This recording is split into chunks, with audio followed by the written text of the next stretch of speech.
Salvador, ao morrer na cruz o pecado ele lavou, ao ressuscitar nos deu a salvação, na glória de Deus Pai o Cordeiro é salvação. Aleluia, aleluia, aleluia, Jesus Cristo vai falar.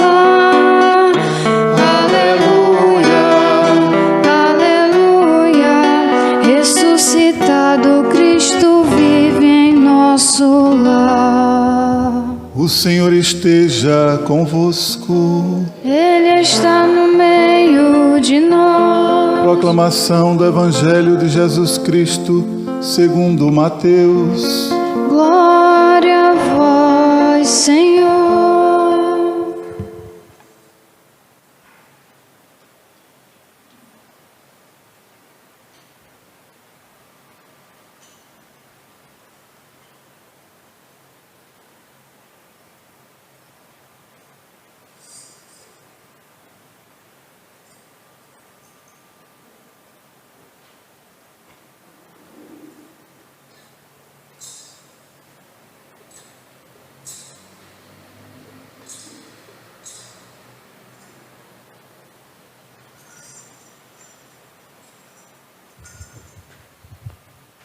Naquele tempo, disse Jesus a seus discípulos: quando o Filho do Homem vier em sua glória, acompanhado de todos os anjos, então se assentará em seu trono glorioso. Todos os povos da terra serão reunidos diante dele, e ele separará uns dos outros, assim como o pastor separa as ovelhas dos cabritos, e colocará as ovelhas à sua direita e os cabritos à sua esquerda.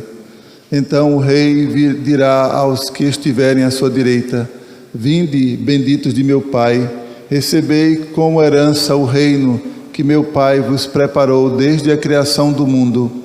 Pois eu estava com fome e me deste de comer. Eu estava com sede e me deste de beber. Eu era estrangeiro e me recebestes em casa. Eu estava nu e me vestistes. Eu estava doente e cuidastes de mim. Eu estava na prisão e fostes me visitar. Então os justos lhe perguntarão: Senhor, quando foi que te vimos com fome e te demos de comer, com sede e te demos de beber? Quando foi que te vimos como estrangeiro e te recebemos em casa, e sem roupa e te vestimos? Quando foi que te vimos doente ou preso e fomos te visitar? Então o rei lhes responderá: em verdade eu vos digo, que todas as vezes que fizestes isso a um dos menores de meus irmãos, foi a mim que o fizestes. Depois o rei dirá aos que estiverem à sua esquerda: afastai-vos de mim, malditos, ide para o fogo eterno, preparado para o diabo e para os seus anjos. Pois eu estava com fome e não me deste de comer, eu estava com sede e não me deste de beber, eu era estrangeiro e não me recebestes em casa, eu estava nu e não me vestistes, eu estava doente na prisão e não foste me visitar. E responderão também eles: Senhor, quando foi que te vimos com fome ou com sede, como estrangeiro ou nu, doente ou preso, e não te servimos? Então o rei lhes responderá: em verdade eu vos digo, todas as vezes que não fizestes isso a um desses pequeninos, foi a mim que não o fizeste. Portanto, estes irão para o castigo eterno, enquanto os justos irão para a vida eterna. Palavra da salvação. Glória a vós, Senhor. Deus enviou seu Filho amado para morrer no meu lugar. Na cruz pagou por meus pecados, mas o sepulcro vazio está. Por quê? Porque Ele vive. Eu posso. Porque Ele vive. Temor, mas eu bem sei que a minha vida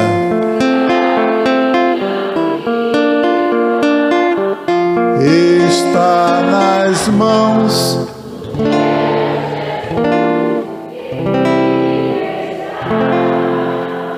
Diga: Jesus, eu posso sentir a Tua presença em minha vida. Obrigado, Senhor. E é assim, não é? Nós celebramos hoje Cristo Rei. Essa palavra Rei, eu até acho muito pouco para Jesus, sabe? Mas é porque Deus até respeita a nossa liberdade, a nossa pequenez dentro da dinâmica das coisas que a gente prefere viver, daquilo que a gente compreende como grandioso. Tanto é que a gente chama Maria de rainha, a gente coloca uma coroa nela, não é? A coroa de Jesus foi uma coroa de quê? De espinhos. E isso é muito significativo, porque não é porque Deus goste de nos ver sofrer e queira que o sofrimento seja um exemplo para a gente viver como vida, regra para a nossa vida, mas porque a coroa de espinhos contrasta com a coroa de ouro, de rubis e de riquezas que a gente coloca na cabeça de algumas pessoas. Os judeus queriam, quando saíram do Egito, que chegaram na Terra Prometida, eles se reuniam nas 12 tribos de Israel, né, chamado. E existiam os juízes, existiam os profetas, mas eles queriam um rei, porque os outros povos tinham um rei. E eles não conseguiam compreender que o diferencial deles era que quem reinava sobre eles era Deus. E quando eles pedem um rei, eles colocam Deus meio que de lado nessa história. Se eu estou com um rei governando minha vida, por que eu vou pedir a ele um rei? E a dinâmica do rei, ele avisou, ele mandou o profeta dizer: olha, o rei vai cobrar impostos, o rei vai tirar a tua casa, o rei vai fazer isso, vai fazer aquilo, vai te forçar a trabalhar e tudo mais. Mesmo assim, eles quiseram um rei. E assim foi feito. Tanto é que a gente tem Davi, né? Salomão, Saul, sei lá, quantos foram ungidos pelos profetas para essa missão. Mas veja que mesmo na dinâmica do rei em Israel, existia ainda o vínculo como povo de Deus, que eles não podiam perder. Na segunda leitura, no início, fala sobre Adão, não é? Com efeito, por um homem veio a morte, e também por um homem veio a ressurreição dos mortos. Como em Adão todos morrem, assim também em Cristo todos reviverão. Se você notar, existe na liturgia, a liturgia ela é um círculo.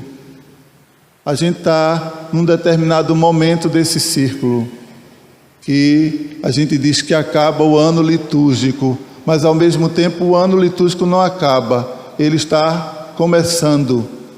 Não é verdade? Logo após esse domingo a gente já começa a celebrar o Advento. E ao celebrar o Advento nos prepara para o quê? Para o quê? O nascimento de nosso Senhor Jesus, ou seja, o Natal. A gente geralmente fica se preparando no final do ano para terminar o ano, não é? E a gente não vê muito o Natal, a gente vê o final do ano, e o Natal se transforma num grande feriadão para nós. No ano litúrgico, nós estamos aqui comemorando o encerramento com a festa de Cristo Rei, para que a gente lembre o que diz nas próprias Escrituras. Aqui, se não me engano, na segunda leitura, diz que a realeza, quando ele entregar a realeza a Deus Pai, porque a realeza, veja que Jesus Cristo entrega a sua realeza a Deus Pai. O que quer dizer isso? Quer dizer que a realeza em Cristo Jesus é um serviço, é um chamado. Deus o chamou, o enviou, ou seja, Ele que é Deus, mas Deus Pai o enviou para salvar a humanidade, que é muito preciosa para Deus. Este é meu filho amado, aquele que me dá muita alegria. E essa alegria é o sim que Ele dá ao Pai, é o estar em comunhão com o Pai. Até nesse ponto, que a realeza não é dele, a realeza é algo que Ele traz, vive conosco, porque a gente tem a necessidade de que um rei nos guie. Mas essa realeza, ele faz questão de nos mostrar que é a realeza do serviço. Tanto é que quando na última ceia, ele vai lavar os pés dos discípulos, para que fazeis aquilo que eu estou fazendo. Aquilo que eu faço agora, vocês façam uns com os outros. E para realçar também o mandamento da lei, que é o quê? Amar a Deus sobre todas as coisas e ao próximo como a ti mesmo. Então a realeza em Deus é como o amor, Ele é amor. Então o amor de Deus não cobra, não exige. O amor de Deus é gratuidade. Gratuidade. De graça recebeste, de graça dais. Mas vejam que também é um círculo essa história. Porque não diz que se por um homem veio a morte. Não foi aqui? Qual foi o homem que veio à morte? Adão. Por que a morte? Pelo pecado original, porque eles viviam dentro do paraíso, que significa a plenitude daquilo que Deus criou. E aí Deus disse, olha, você tem a liberdade. Deu ao homem a liberdade. Você tem a liberdade de viver e de aproveitar, mas a liberdade envolve também responsabilidade.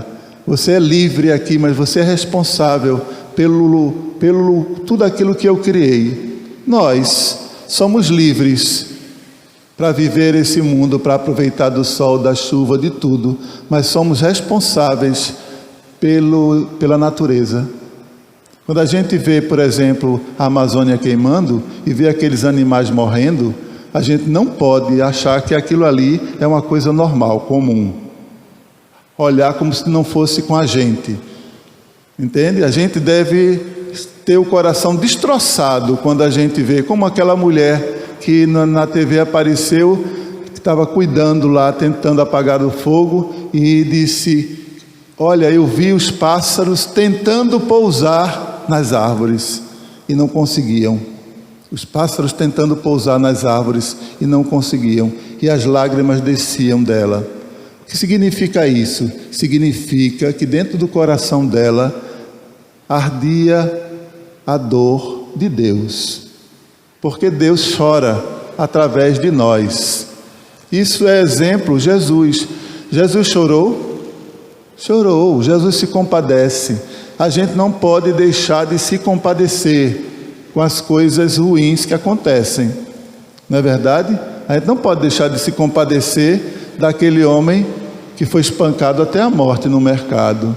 Podia ser o que fosse, porque a imprensa noticiou, ele tinha antecedentes criminais, né, por violência, pode ser o que for, mas é criatura de Deus, é um ser humano, e a gente prende, e a gente pune, né, mas a gente não mata, a gente não se torna não digo nenhum animal, um ser qualquer do mal. A gente não pode deixar que atue em nós e vença em nós o mal. A gente tem que deixar que vença em nós Rei Jesus. E Jesus diz: aprendei de mim que sou manso e humilde de coração.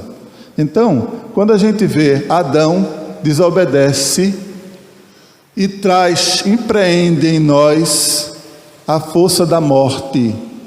O que é que nos mata na realidade? É a Covid? É a AIDS? É o trânsito? Nos mata, não é? Mas existe uma morte muito maior. Um jovem uma vez usou essa frase para colocar num cartãozinho, e depois no final ele foi atropelado e morreu, e no cartãozinho dele colocaram essa frase, né? Era uma frase que dizia mais ou menos assim: não tenham medo daqueles que matam o corpo, mas sim daqueles que podem matar a sua alma. A gente tem que ter muito cuidado. Em Adão nós temos impressos em nós a morte, mas Jesus nos salva. Eu até ontem brinquei aqui dizendo uma historinha, tem uma piadinha, não sei se alguém já contou isso, de que havia uma competição entre Jesus e o diabo, para ver quem escrevia mais palavras. Já ouviram isso? Quem digitava mais palavras no computador. E aí o diabo começou rapidamente, era listas caindo pelo chão de digitar. E Jesus calmamente digitando. No final, houve um apagão. E aí, quando tudo voltou, foram contar quantas palavras tinha em cada computador. E Jesus tinha algumas poucas palavras. E no diabo não tinha nenhuma. Aí, moral da história: só Jesus salva. Sabe? Computador, você salva, né? Se você não salvar, quando tudo apaga, tudo, né? Em nós também deve ser assim. A gente tem que salvar as palavras de Deus em nossa vida, porque senão a gente se esquece. A gente tem que salvar a palavra de Deus em nossa vida para que Ele reine verdadeiramente em nós, para que não aconteça com a gente o que o Evangelho nos diz. Jesus fala o quê? Fala que existem pessoas, é necessário separar as ovelhas dos cabritos, não é? Na primeira leitura já nos dá a pista, porque na primeira leitura fala sobre as ovelhas. O que é que as ovelhas fazem em relação ao pastor? As ovelhas se deixam o quê? Conduzir. Ou não? Elas se deixam conduzir. Por que é necessário que elas sejam conduzidas? Porque elas precisam ir para um lugar seguro. E Jesus vem e diz: o bom pastor é aquele que dá a vida por suas ovelhas. O mau pastor não cuida das suas ovelhas. Jesus cuida de nós? Cuida. E cuida de nós também através das nossas ações. E o outro. E às vezes até cuida de nós na solidão, não é verdade? A gente às vezes está numa situação difícil, que a gente diz: meu Deus, como é que eu vou sair dessa? Mas quando a gente menos espera, a gente vê outros instantes, outros momentos. Então, essa é a realeza que a gente está celebrando hoje, a realeza do bom pastor, aquele rei que cuida da gente. E cuida, mas também, como dá liberdade, dá também responsabilidades e exige. Ele diz: olha, ele vai separar o que é ovelha. Ovelha o que é? Vocês acabaram de dizer, aqueles que se deixam conduzir. Nós nos deixamos conduzir por Jesus? Hein? Reflitam. Você se deixa conduzir por Jesus? Não estou querendo uma resposta, não. Eu quero que essa resposta ecoe no coração de cada um. A gente se deixa conduzir por Jesus? É necessário se deixar conduzir por Jesus? Às vezes a gente pode espernear, porque a gente não quer aceitar o que Jesus quer, o caminho que Ele quer nos levar.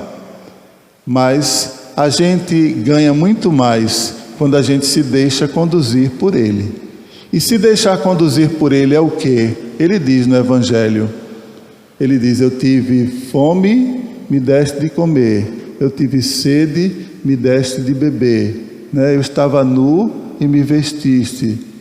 Ele dá uma série de coisas, de situações em que a gente vive. Nem sempre a vida da gente faz com que a gente consiga fazer isso em todos os momentos da nossa vida. Tem momentos em que a gente deixa de lado o outro. Ou tem momentos em que nem é deixar de lado, é simplesmente a situação nos envolve e a gente olha assim e diz: puxa vida, eu poderia ter dado de comer, eu poderia ter dado de beber, eu poderia ter visitado. Quantas vezes eu mesmo como padre, eu sei que é um para tantos, mas são tantos e são independentemente, porque Deus não faz acepção de pessoas, não dá para escolher, mas a gente tem que fazer o máximo. E nós, como batizados e batizadas, nós devemos ter dentro de nós o que é de Jesus. E o que é de Jesus é ir ao encontro do outro. Para quê? Para fazer a vontade do Pai. E aí ele diz: quem é a ovelha? Que ele faz as ovelhas aqui à minha direita e os cabritos, né, aqui à minha esquerda. Aí ele vai olhar e dizer: venham benditos de meu Pai, porque eu tive fome e me deste de comer, eu tive sede e me deste de beber. Eles perguntam: quando foi que isso aconteceu? O que significa isso, eles perguntarem isso? É porque quem faz o bem nem é uma forma tão natural. Meu Deus, quando foi que eu te fiz isso tudo? Eu não me lembro não de eu ter feito a você. Eles também não compreendiam. Aí ele diz: todas as vezes que você fez a uma pessoa o bem, foi a mim que você fez. Aí vai e diz para os outros: porque eu tive fome e não me deste, tive sede e não me deste. Entendeu? E aí eles ficam espantados. Como é que a gente iria olhar para Deus, ou para o rei, ou para alguém tão importante, e não iria dar de comer, dar de beber, fazer alguma coisa? Aí ele diz: da mesma maneira, porque foi a mim, quando fizestes aos outros, foi a mim que não fizestes. Ou seja, significa dizer, ratificar. Amar a Deus significa também amar a todos, porque Deus ama a todos. Então, meus irmãos, esse é o ciclo da vida. Eu estava dizendo ontem, você quando olha um círculo, olha para mim, um círculo, ele tem fim? Tem. Uma linha reta tem fim? Tem. Você vê o começo da linha, a continuidade dela e o final dela. Assim é a nossa existência aqui. Começo, meio e fim. Nascer, viver, morrer. Mas em Deus há o quê? Um círculo, a vida eterna. Deus é desde sempre e para sempre. E aí ele entra nessa nossa linha reta e une. Ele resgata tudo, porque no início Adão, o homem, a humanidade, negou a Deus. E aí tem todo o percorrer, mas Jesus vem e une todas as coisas. Eis que faço novas todas as coisas. Para quê? Para que a gente viva nessa dinâmica da eternidade. Então, quando a gente celebra na igreja, nós celebramos a dinâmica da eternidade. A cada ano litúrgico, nós estamos vivendo a dinâmica da eternidade, que é a gente ver Jesus nasceu, né? Nos preparamos para Jesus nasceu. Depois, Jesus se entregou. Qual é o período? A Páscoa. Antes a gente se prepara para a Páscoa através do quê? Hein? Não durmam não. Demora um pouquinho, mas é necessário. Qual é que prepara para o período que prepara para a Páscoa? Quaresma, minha gente. Quem prepara para o Natal? O Advento.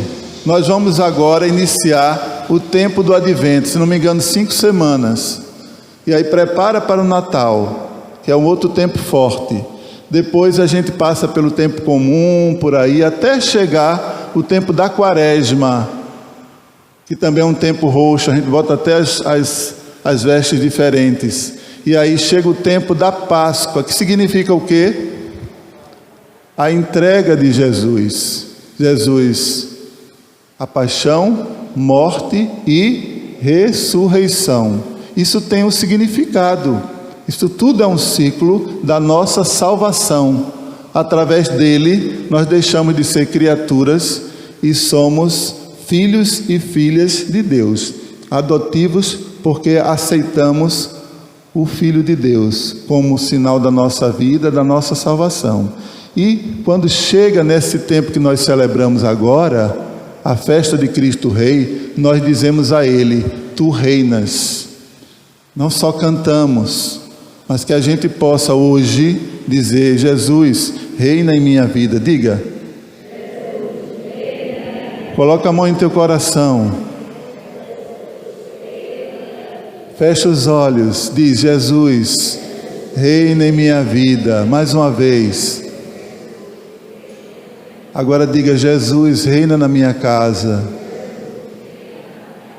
Entra na minha casa, entra na minha vida, mexe com minha estrutura, sara todas as feridas, me ensina a ter santidade, quero amar somente a Ti, porque o Senhor é meu bem maior, faz um milagre em mim. Louvado seja nosso Senhor Jesus Cristo. Creio em Deus Pai.